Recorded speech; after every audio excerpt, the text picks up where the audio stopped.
So we are going to look at connecting the dots between student information and EMIS. So like some of you on the call, I am new to the EMIS world. I always heard of EMIS and knew things got reported to EMIS, but I didn't know what got reported or where it came from.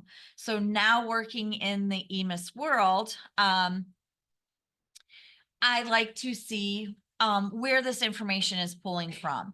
And it is a team effort working with your building secretaries and your EMIS people. And a lot of times our EMIS people are not in the buildings, they're at the board office. So you don't always get to see them throughout the day.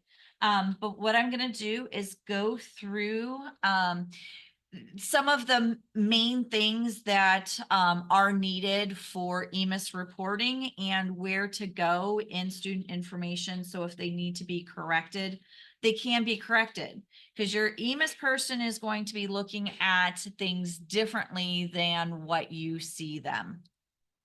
And I forgot to pull up I have some reports that I wanted to show you guys too.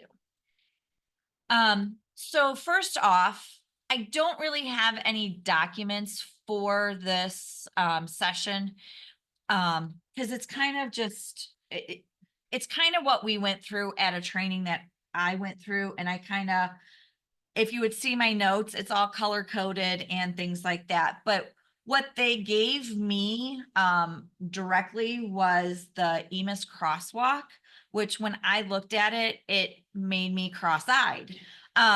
So I didn't completely understand it. So when I would, looking at the crosswalk, I'm like, okay, this is all fine and good, but what does this all mean and where does it populate from? Because like I said, the building secretaries or maybe a special ed secretary is putting in some of the data, but then the EMIS person is getting it and they're the ones that are going to see the errors when they're doing their reporting. So I just kind of want to close that gap between it so everybody knows where everybody is working. So the first thing I want to do is if you go into the Learning Center, so in the Learning Center, in student information, you can go into helpful hints or you can just type in crosswalk at the top. Either one is going to take you to the crosswalk. So you'll see in helpful hints, there is an EMIS section. So for those of you that are new into the Dazzle student information world, some of these things in here might be helpful for you as well, like the glossary of terms. I do reference that because sometimes I don't know what things are. But if we're looking at the EMIS section, there is the FY25 data collector elements crosswalk. So I'm going to highlight the things and go through kind of the process of where these things are collected from. I will tell you what record they are, but I'm not necessarily going in the order of the crosswalk, and by no means in an hour am I going through 57 pages of information. Hey, Shelley. So excuse me, Shelley, I'm so sorry. Sure. Could you share your screen or whatnot if you can? Sure, thank you. I forgot I chat. stopped it in between the break. No, you're fine. You're fine. Go ahead. There we go.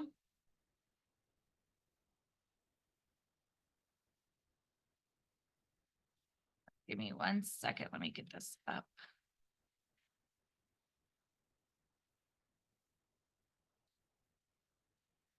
Oh, it's showing everybody now. Yes. Okay.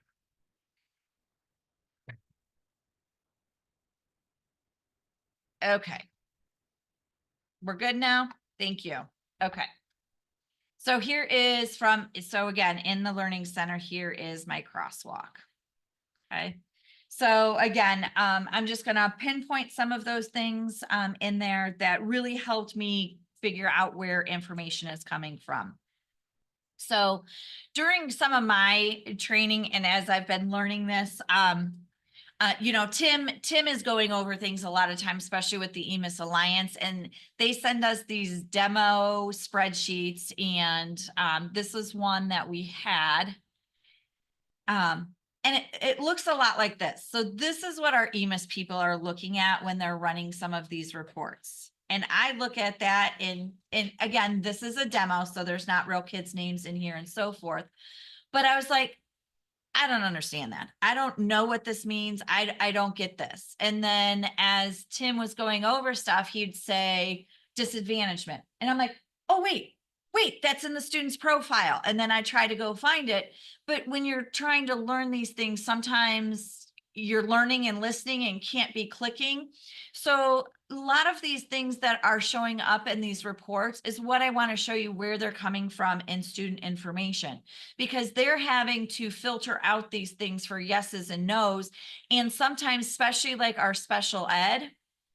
So for example, they get a report that looks like this for special ed, and it's saying that the student doesn't have an active special ed event. Well, they're not just going to go in and type in a special ed event. They need to know why it wasn't put in, or, you know, if the dates are wrong. So there's got to be communication between the two of them. So they're seeing the information completely different than how it's being inputted.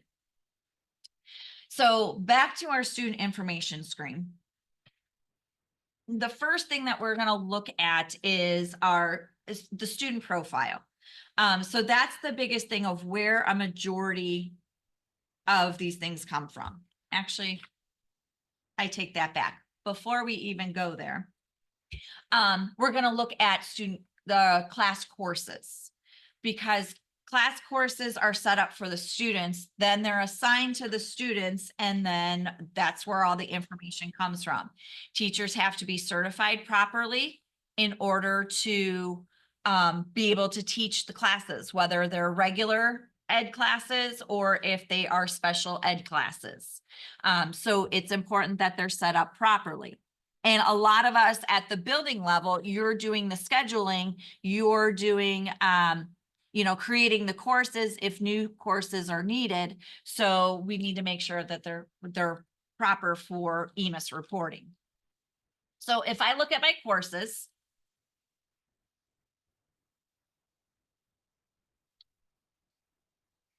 so if I look at algebra, we're not going to go through all the steps of creating a new course, but what I want to look at in the course area. So there's a couple of things. You're setting this up of how many hours of instruction, and, you know, whether it's active, you know, if it's rolling over, if it's in the GPA, all that is great for all the student stuff. But what we need to look at is the reporting information. So a couple things to look at here is to make sure, hey, you know what? This is an algebra class. We want to make sure that it's not marked as English on accident, or maybe you accidentally put it as, you know, it's a science class and you accidentally clicked on physical education versus science.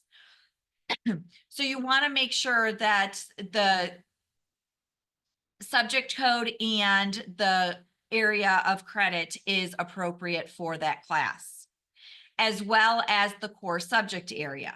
So again, especially for our high school classes, we want these to match. We don't want an algebra class to have a physical science as the core subject area. So that's one thing that we're going to look at. Another thing that you want to look at is to make sure that it's reporting to EMIS. So if this is a core class, we want this to be able to be reported. Now, our classes that are not reported to EMIS would be things that are not graded, like our study halls. Some of our districts also have those extra classes that teachers can create their own rosters and grade book, like an athletes for coaches, or I think somebody had a flex class. It might be an intervention. It might be a caseload class, something like that. We're not reporting it to EMIS because it is not a core class. It's not being graded. Okay, so that's one area. Then once we're making sure that it is reporting to EMIS, we're going to look at our course sections. So within our course sections, and I'll pull up that algebra class again. it's going to list all the sections that are available or that have been created for our teachers. Okay. So a couple things when we're looking at our sections. So I'm just going to look at section 1. So our meeting times tab. So this is what populates for gradebook. So our meetings time tab is what integrates to gradebook. So Mrs. Day is now going to have Algebra 1, Section 1 integrated, forced into her gradebook. So she'll see that tomorrow. Okay. It is an overnight thing if you are creating new sections. Okay. So again, the meetings time tab goes to gradebook. What goes to EMIS is the teacher history. So usually this is set when you hire a teacher or at the beginning of the year. So the start date and end date. However, Miss Snowday now all of a sudden is leaving on maternity leave. She wasn't expecting to leave, but she's going to stay at home for the rest of the time. So we're getting a new teacher in. So you would have to modify her end date. So if she's leaving on 10/18, you're going to modify that. So her end date, and then you're going to add the new teacher. Okay. Mrs. Baltic is going to come in starting on Monday, which would be the 21st, and then go through the end of the year and would be the teacher of record. This does not go into gradebook. Okay. So if the teacher changes, this would change as well. Okay. So this is what populates for gradebook. This is what populates for EMIS. Then the last tab we have is an override, and you guys are better EMIS wizards than I am, but things that I can think this would be for would be a special ed class.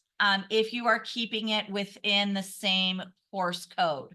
So for example, my algebra class is course code 20. So if I have 5 sections of algebra and one of those is going to be my inclusion class with my special ed kids, I can overwrite that. So that would be my EMIS override. That would be my student population would switch from my regular to my special ed. Okay. And then of course, if your teacher is changing or your teacher is different, so if your special ed teachers, that would be assigned to that section would be assigned to that teacher with the special ed override.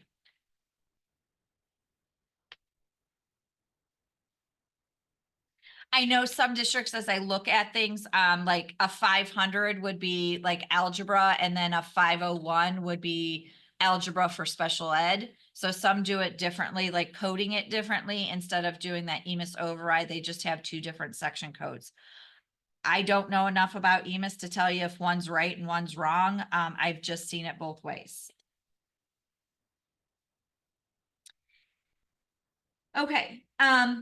If there is something put on the screen, the EMIS override, it will take what is on this screen first over what is on the course screen. So that course, as you're adding the courses, any of that information on that screen, this screen, that's why it's called the override. This will override that. So it looks at this first, then goes back to the course and looks at the course information.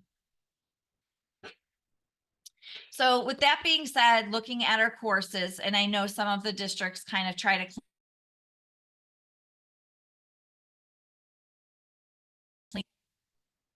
we're, in the middle or to the end of the first 9 weeks. But you have a couple reports to run. So you have your CRSE report. So if I run that, what this does, it allows you to pick the fields that you want to display. Okay. So you can pick by grade level, course type, things like that. But this area right here, my fields to display, is the important area. So maybe I do want to check to make sure that all the appropriate classes are reporting to EMIS, and I want to make sure my study halls are not. So one of the options in here is to report to EMIS. You can have up to 10 fields to display in this report. Now, as we know with some of these reports that are within the reports within student information, they are going to populate a PDF. Okay, so if I run this report, pretend I'm running it. I already ran it. Once I run it, you will see here it creates that PDF. And then I had my report to EMIS as one of the fields that I wanted to populate in this report. So I can look through here and be like, okay, this is a no. Is that appropriate? And so forth. I can go through and look at all my no's throughout here. Again, sometimes people don't like this because it is a PDF and it's not the easiest because you can't filter and so forth. So with that being said, you also have your Analytics Hub report. So it is under scheduling. It is called Course Details. I do have mine starred because I use this one. Okay. So if you look at your course details, typically your Analytic Hub reports, you can filter and adjust and export right into Excel. So then you can use the Excel features. So I'm going to pull in my high school.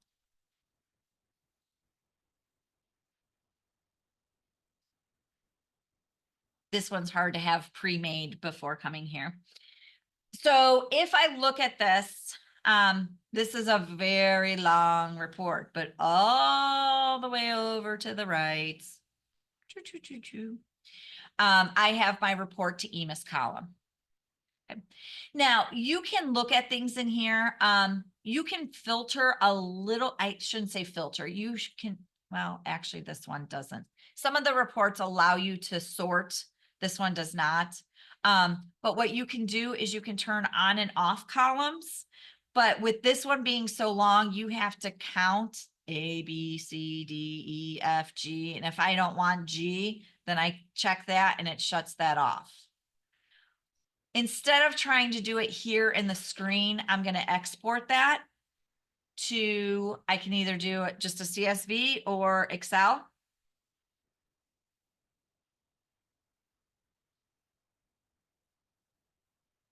And then I have my big long report.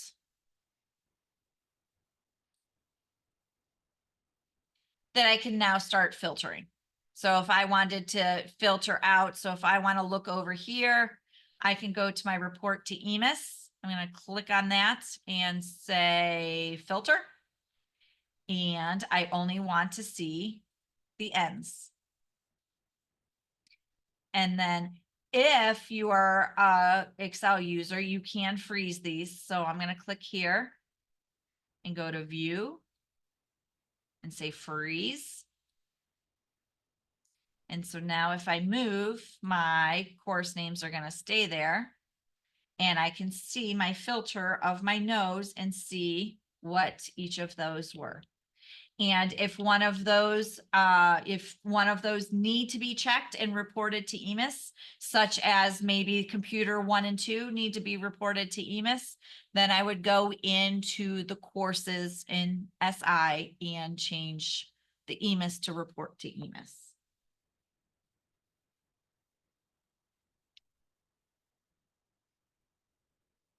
Okay, so we have our courses set. Now we have our students. We want to look at our students' profile. So I'm going to look at my student here.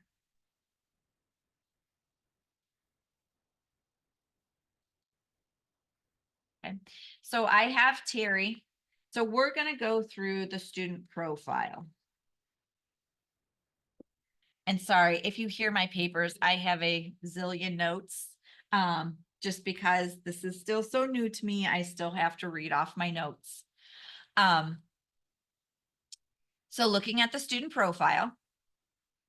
Hey, not Shelly. everything in the student yes. Hey, quick question. Sorry to bother you or whatnot, but Sure. Fran has a question in the chat. She asked, when running the CRSE and Dazzle, you can change the download from PDF to Excel, and you want the and you won't have as many columns to sort through. That's a suggestion, sorry. It is a suggestion, but when you download, you can download the CRSE, but you always get that, you got to clean up that gooky stuff at the top.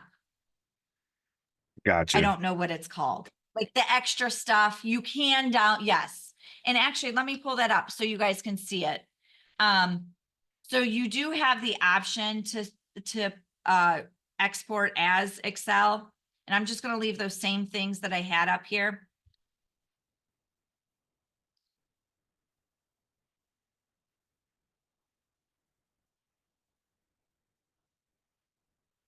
So when I open this in Excel, it still puts that top information in here. Oh, sorry, wrong screen. So, you know, that first page that has like the criteria that you've picked and so forth. So now I would have to remove all of this information and you kind of have to clean it up. So it's not as easy to filter on here. Whereas if you did the course details, you can just highlight a bunch and you can actually just delete columns from that Analytic Hub report versus trying to clean this up. Because you can see it puts all these in like different cells, so it doesn't filter as nicely as the Analytic Hub report. But you could do it this way. It's just messy at the top.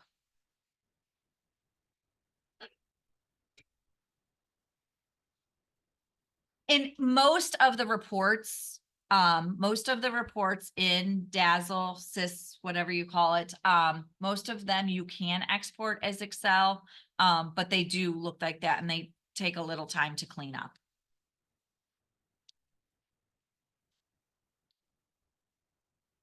Okay, so I'm going to look at Terry. We're going to go through. And like I said, this is kind of what helped me learn and kind of understand these reports that they were looking at, like looking at this. Okay, where are these things coming from and why are they in this report and how are they being pulled into this report and how can they be corrected? For example, when I'm looking at this, okay, so a few things here. So I have first name, last name, called name, and pronunciation. So the called name and the pronunciation have nothing to do with EMIS. Those go into gradebook. Okay, so, you know, if Terry here goes by John, you could put John in the called name.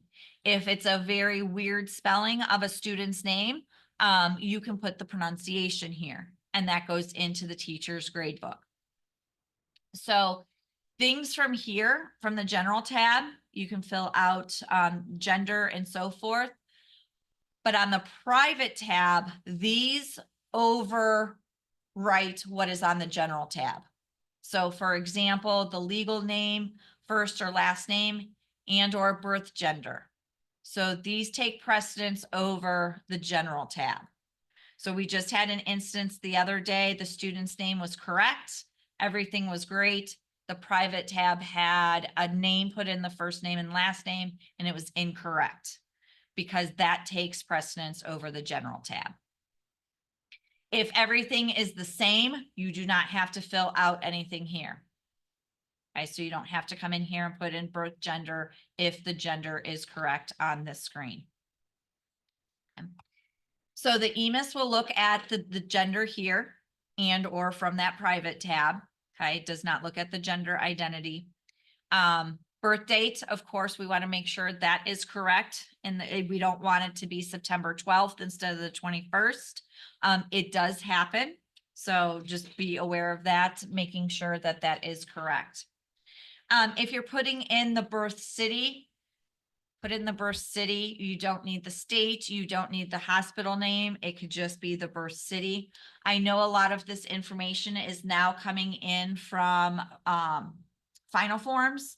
So you're just double checking the work and making sure that it is populating correctly. So a few things. So your summative race is what gets populated for your EMIS reports. So it comes from this one. So it's kind of a combination of these. and then it puts the white non-Hispanic. If I have multiple race and I save this, it will automatically change my race to mixed racial or multiracial. So you can see I can't change it. It is based on the racial groups that I pick here. It will also select the native language, making sure that that is the language. Sorry, Siri wanted to jump in and talk with us. The native language populates from here. So what I like here are a few of these things. As you're going through this, it's going to give you a few little tips. For example, I have my building grade here, but my EMIS grade I can't click on. It doesn't allow me to change it on the general tab. But it's saying, hey, don't forget you have to go to the FD tab to change the state equivalency grade. Okay, and same with the EMIS grade for next year. This is what gets reported, but I can't change it here. This is not going to change it. I have to go to the FN tab to be able to change that EMIS grade. Okay, we're not just picking grades for students, but there are times that things change or they're moving in and things need to be altered. So you can't do it from this screen. Same with my student that I'm reporting to EMIS. Okay, I cannot change, I cannot check or uncheck that from the screen. It doesn't allow me to. I have to do that from the FN tab. So we're going to look at some of these so you can see exactly where those things are being changed. Next is my additional tab. The main one on here is that you have the correct primary building. This would be for our students that are attending two buildings because maybe they're attending high school classes, but they're still in the middle school. So which one is their primary building?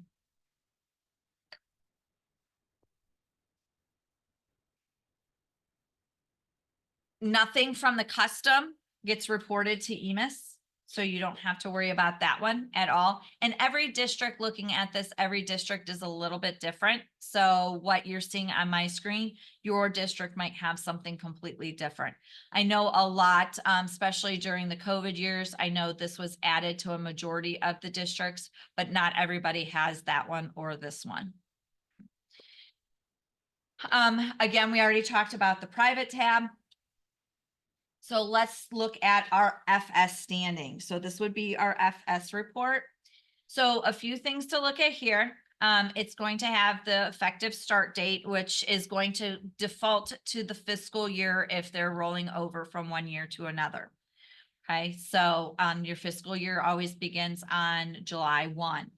If they're enrolling, if they're a new enrollee, the effective date would be their date of admission if they're just coming into the district. But you can see here is my EMIS ID. So your EMIS ID is unique and auto-assigned within the system for the district. But your SSID is student specific and it will travel with the student. So they're both very odd looking IDs, but this one is, it should travel with them, where the EMIS ID is the ID for the student at the district, which is different than their student ID, which is on, I believe it's the general tab, which is right here, which is the district's ID number for them within the school. So let's give every kid 3 IDs. And your EMIS situation is located here, and you will notice that I cannot alter any of this information down here without editing my record up here. So if I needed to edit something, I would click up here, and this is where that information could be edited. Okay. It will show you last time it's been modified and who modified it and when it was saved. This stuff, I don't believe populates from final forms, but from your general tab, if final forms syncs with it, it will say final forms was the last user. So making sure your EMIS situation is correct. I'm not going to go through all of those, but that's where that is located. So in spreadsheets, I think it's on this one. I have way too many open, but what they'll see is just a list of EMIS situation codes. Okay, so, you know, you're seeing the full printout here saying it's a resident attending full time. In the spreadsheet that an EMIS director is going to see, it's going to have a 5. And then they can filter out by 5s or any of the other EMIS situations. So we want to make sure that we're reporting that correctly. Excuse me. And then this is a note that I had during my training. And if somebody can explain this to me, why this is done, I just know that it's the correct way to do it, but I don't understand why. If I have a student that is attending the JVS full time, I put my percent of time within our building as 0. And the send to, I put the JVS and the JVS IRN, but the percent of time is supposed to be 0 as well. Why? Yeah. So the Career Center then would have it up here as 100%? Yes. Okay.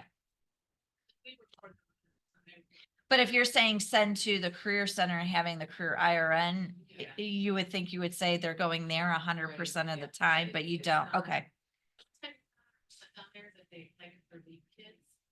Okay. Private. Okay.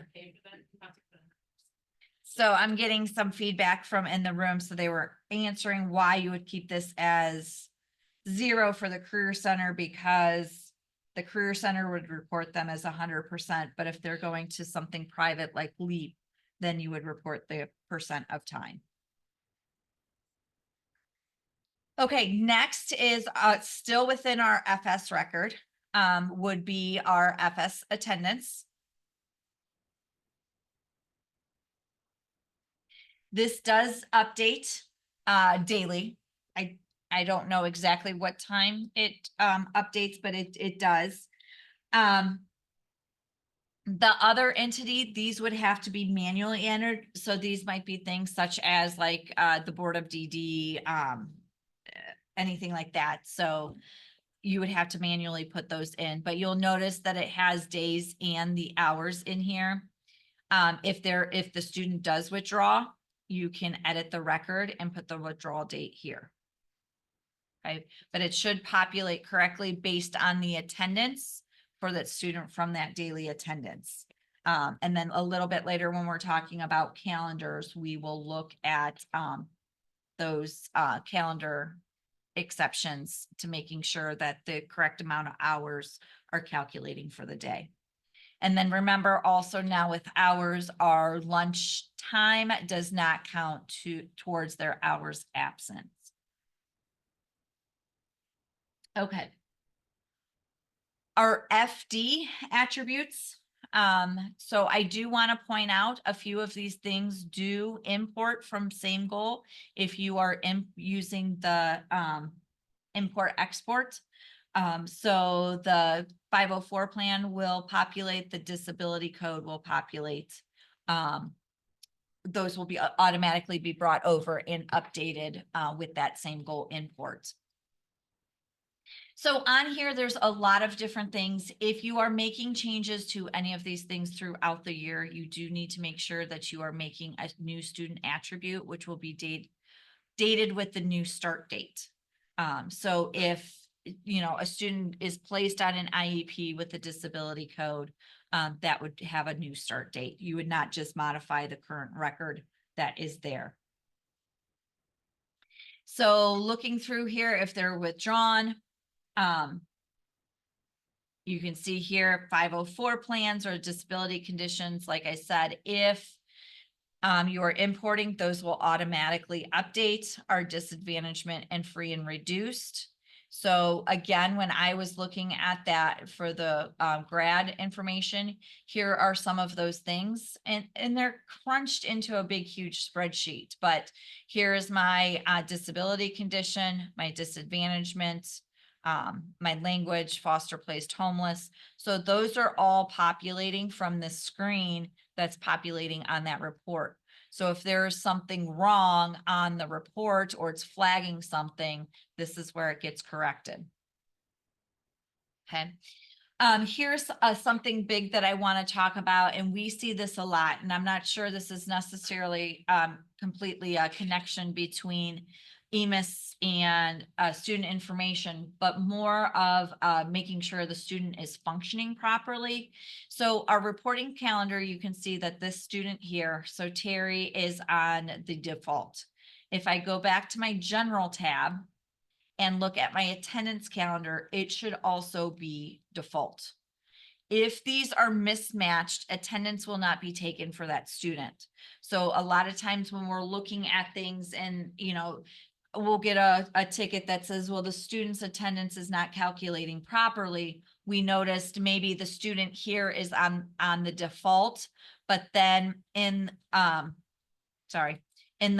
attributes, then it's on the senior calendar. So then it's not populating the attendance properly because it's looking at two different calendars. I was just going to go there. So there are two different ways that you can look at these to make sure that these are correct. So one is in the analytics hub. So it is under the EMIS section. So it is called the calendar comparison. Again, I have that one starred because I use that one often. Because like I said, we do get tickets on this that attendance isn't working properly. And typically the reason is because the calendars are wrong. So if I run that report,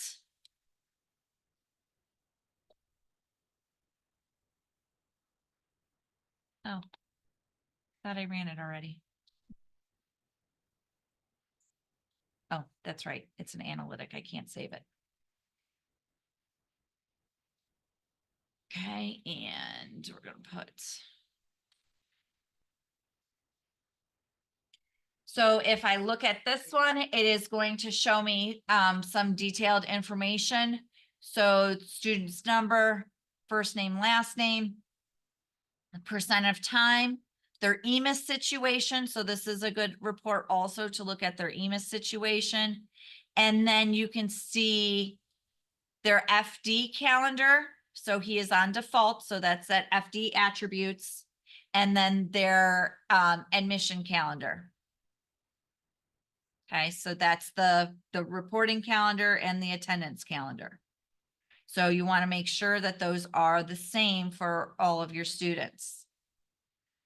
So again, this report can be, this could be exported. This one actually works better in the analytics hub. So I can actually sort by the column headings if I wanted to. So I can sort by clicking on them and it'll sort like A to Z, Z to A. And I can also remove my column headings. So if I don't want the buildings in there and I just want the calendars next to each other, I can quickly go through and see.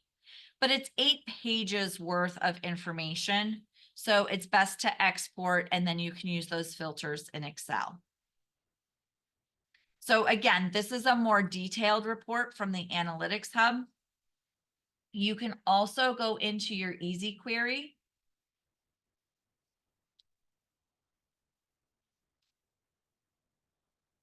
So if I go into my easy query and my SIS student search, when I go through here, I can pick out my 2 different calendars. So really, I mean, you can pick stuff from here, but you don't really need to pick anything from the filter criteria. If you go to your, where's my next?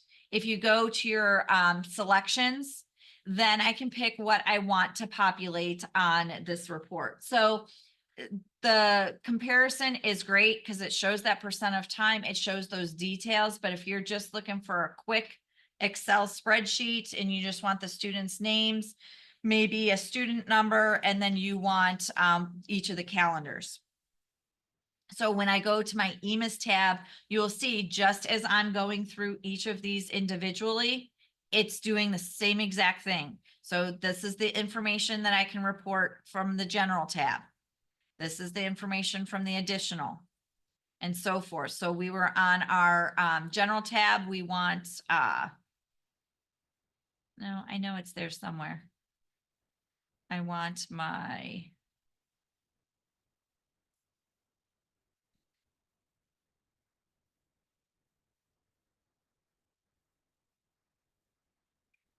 reporting calendar. And it's my attendance pattern. Did I do that right? Yeah. And I had it pulled up this morning.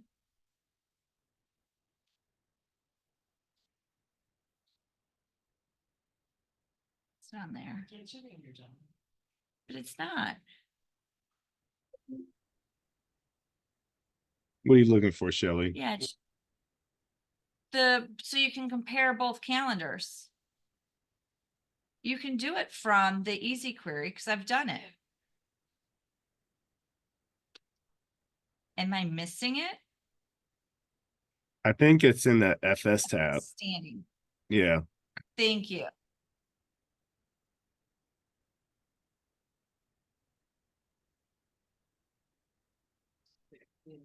Yeah, I'm still not seeing it.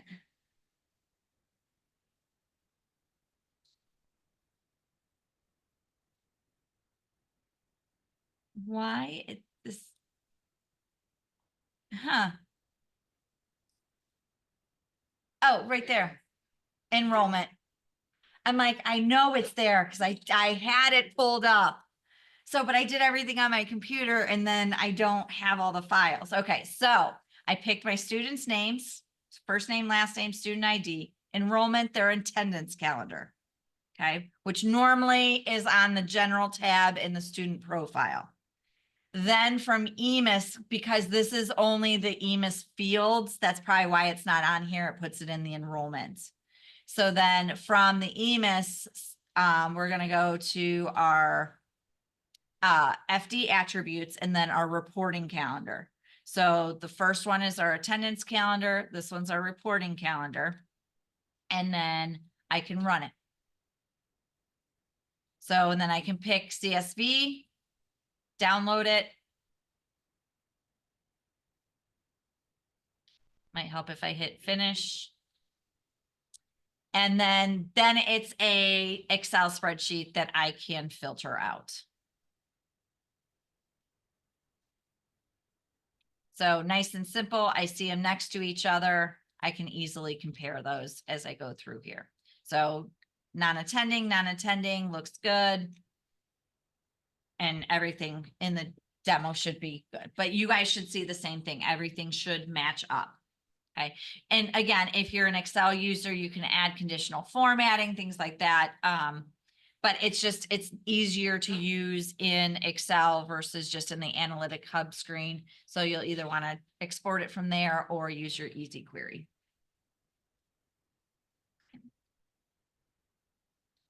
Okay, back to Terry.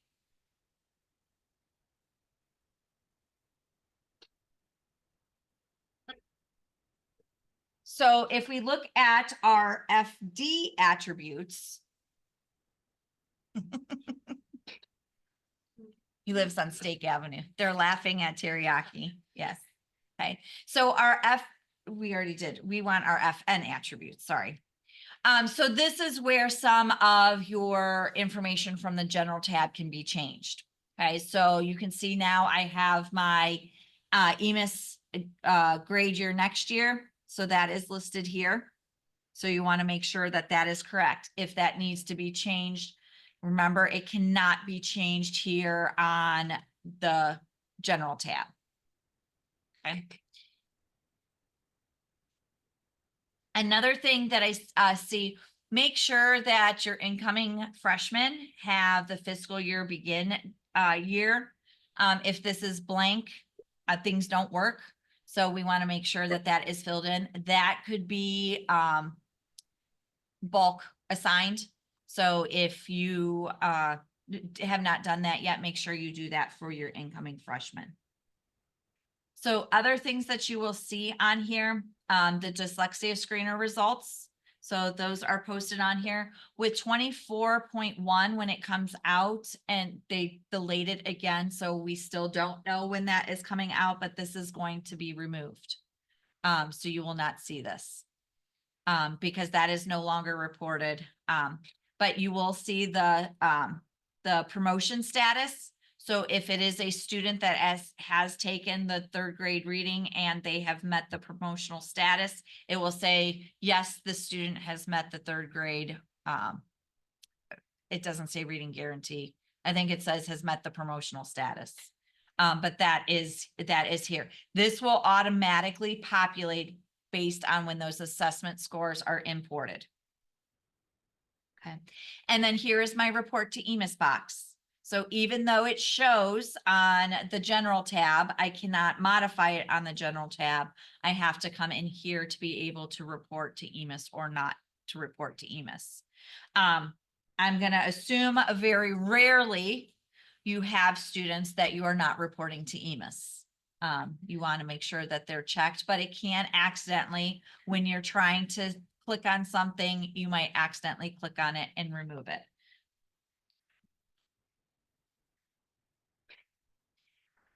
From our FN graduate tab, I haven't made it through a graduation yet, but I am learning all of that. But this is where a student, if they graduated, you know, they're finishing up, they're a non-attending graduate, you can click on that from here. And then any of the graduation information gets posted there. We are not using the transportation tab. I don't know if they're going to remove that or if they're just going to keep that for general status or general information. So that's listed, but nothing gets reported to EMIS from the screen at all. So another thing that I want to show you from the easy query. So we looked at all of these tabs. We're able to modify them. We can, you know, see the information, modify as needed. But if we go to our easy query in our easy students, we have something called our EMIS demographics. So that basically just takes everything that we've looked at and it kind of compresses it in just text form. So you can't modify on the screen. You can just kind of see everything. So you can see here, we talked about these. So our FS standing, our attendance, our attributes. So if I want to look at my FD attributes, I can click on it. And again, it's in text format. So it's just kind of at a glance so I can see. And I'm like, oh, you know what? This student is supposed to be on free and reduced lunch and it says none. So I can see that. Again, can't modify it from here, but I can see it from here.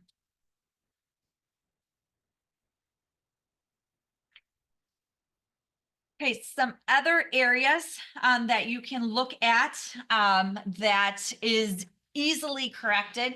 And some of this, it might be you, it might be the EMIS person that's working with somebody else to correct these. But typically somebody is marking this information and then the EMIS person is looking at it to make sure that it is all correct. So one is our gifted students. So if we're looking here, if I go in, I still have, actually, I'm going to switch students. So Corey is one of my gifted students. So I'm going to go into my SIS. I'm going to go into students. I'm going to go into his gifted profile. And then I'm going to look to see if he's been assessed, identified, and or served. Your identified will carry over as well as the identified date that will carry over year to year. The information on this screen does need to be manually added. Currently, the GG report from Same Goal, nobody is using the gifted profile in Same Goal, so nothing gets imported into this screen because basically it looks identical, and so it's like in 2 different places. So right now it's just manually added here. So the GQ program codes we're going to talk about here in a second. For gifted, those are not importing currently. There is a a high rated enhancement request. I saw that on the SIAC committee notes. So hopefully they'll get that in soon. So speaking of special education, so one is our gifted records. Then we also want to look at our student and look at their special education records. So if you're not doing the import and you're physically typing in the information, you want to make sure everything is correct. Yes, my poor student here, Corey, is on an IEP and is also gifted. It does happen, but you can see it's got older information in here, but you want to make sure that there is a current event for the student, what type of event it is, start date and end date, and it's going to provide all of the proper information. The outcome ID here will populate directly from the IEP if you are doing that import. The school year services is now required. It used to just put an asterisk. If you are importing, it will import the Y or the N now. So you will no longer see those asterisks in there. Okay. And typically, so for my EMIS people, if your special ed person is importing those EMIS reports, or maybe you're doing it, you can typically tell that it's been imported because the last modified column, all of the times will be exactly the same. So if it imports the, the RIEP, the RETR, maybe a consent, they're all going to be date and time stamped at the same exact time. So you know that's an import versus typing them in individually. So if it imports and you see something that's incorrect, and you know that it's been imported, it needs to be fixed on the same goal side, because if you manually fix it and it's not fixed in same goal, the next time it's imported, it will overwrite student information. So just be aware of that. Next is our grad requirements. Again, this can be imported if the student is exempt from taking any of the assessment areas. I do suggest if you are doing the export import, only do it for the high school. You don't need to do it for the elementary schools because at that point they're not exempt yet. So it just garbles up the students with a bunch of N's that is not really needed. Okay, but that populates here. Now our services no longer populate here, but you might see in the past that there was a record of services. It has now been moved to our membership codes. So if I look at my student memberships, those would be populated here. So this will include anything from my RIMP codes. Those will populate here. Any of my special ed services, any of my gifted services, those will all populate on the screen, as well as then any of the other, the district student memberships. Student memberships are building specific. Okay, I know you're like, well, no, a gifted record is a gifted record. Yes, but it's per building because there's other membership codes that are just for one building or the other. So you can copy memberships from one year to another as long as it's within the same building. If Corey was in 8th grade, moving to 9th grade, I could not carry over his physical therapy service. I would have to re-import that or retype it in. Yes. Do you happen to know, Amy Wilson and I were talking about this with the webs. Is there ever going to be a plan in single to put in the membership code? Yes, So you can yes, access I have talked with them multiple times. They are working on that. that? Okay. So it's actually, it's between same goal and progress book, frontline. Yeah. So the way that we do our imports for our GQs right now it's looking for special ed information. So since it's a 205 and a 206 code for gifted, it's giving you guys those errors. Gotcha. So they're gonna change that. I don't know if they're gonna have a separate import. And I you'll, looked at the import in same goal and it said it took it from the gifted profile. So yeah, the gifted profile GG would does go not, right yeah. in. So student memberships are GQ. Yeah. And so if you are doing, like a lot of our districts are doing the WEPs within same goal, Yeah. it automatically populates on that GQ report, but then you get that error. So they are working on it. They know. And then the other thing is, and I brought this up the other day during Tim's training, the stop date. I believe it now stops at the end of the fiscal year, and then when you copy it over, it'll say copy memberships with an end date, and it will copy those over to the next school year. So it's just something with the same goal export, it automatically puts that stop date in there. Okay, we have just a few more minutes. Last thing I wanted to talk about was calendars, making sure, we already talked about making sure the students have matching calendars.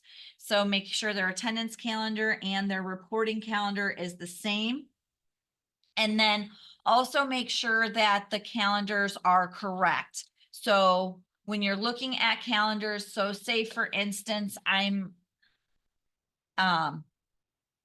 at the high school right now, but say the high school has a power outage or a flooding instance. So only the high school is out for the day. The other buildings are not. You are going to have to create that calendar exception for that day, so students don't get counted as absence for those hours that they're gone. Or say, for example, power goes out at 9:30. It's not supposed to be restored. We need to send them home before lunch, so they're going to miss a half a day. So when I am in any of my calendars, so I can look at here's my sub calendar here for my seniors. So if they are going to miss some time, it's a 6.5 hour day, I can add those exceptions in there. So I can either do it by bulk and do multiple days at one time, or I can do it one day at a time by the calendar exception. So here's my senior calendar. So if today they're going home because the power outage, I can say their daily stop time, it's going to change today. So it's going to be at 9:30. Okay. And then I can put the reporting exception, unplanned shortened day. And so then we left, oh, it might help if I actually put 30 instead of, oops. Okay. So start date is 2.5 hours short. So that's 4.5 hours. And then I would save that. And this is only being reported to that one calendar. So I put that on my senior calendar. So it's only reporting to that one. Okay, so my master calendar is going to show up in blue, and then my student exceptions would show up in the other colors. Okay, I'm going to stop there. Too much EMIS in 1 week. Any questions that Tim can answer? Just kidding, Tim.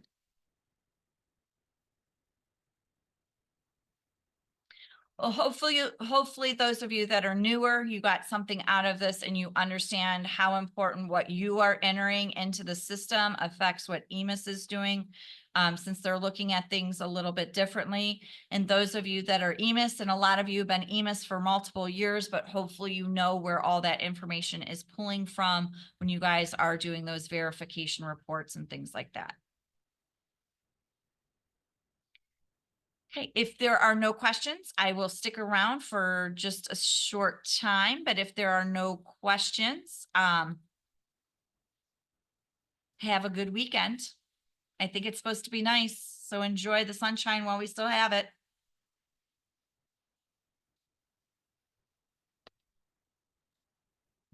All right, Shelley. Great job as always. Thank you, Tim. All right. Thanks for being my backup. All Have a right good now. weekend. Take care now.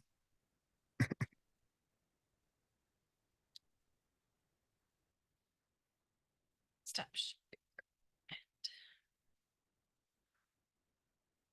Oh, okay. You got that in right in time. What's your question? And you can unmute if you want. I stopped the recording, so, the video links, we are putting those on, we have not done the EMIS one that Tim did the other day yet, but our other ones are on our website. If you go to, and I totally forgot, student services. So go to, tccsa.net, click on the student service tab, and then, the videos will be listed there. So right now I did the attendance tips, the hour, and then the 3-hour report cards, honor rolls, and GPAs. Those are listed there. And eventually we'll get Tim's on there as well. So we'll put those in the EMIS side. We're redoing our website, so we'll probably wait on Tim's, but we'll get his in there as well. Any other questions?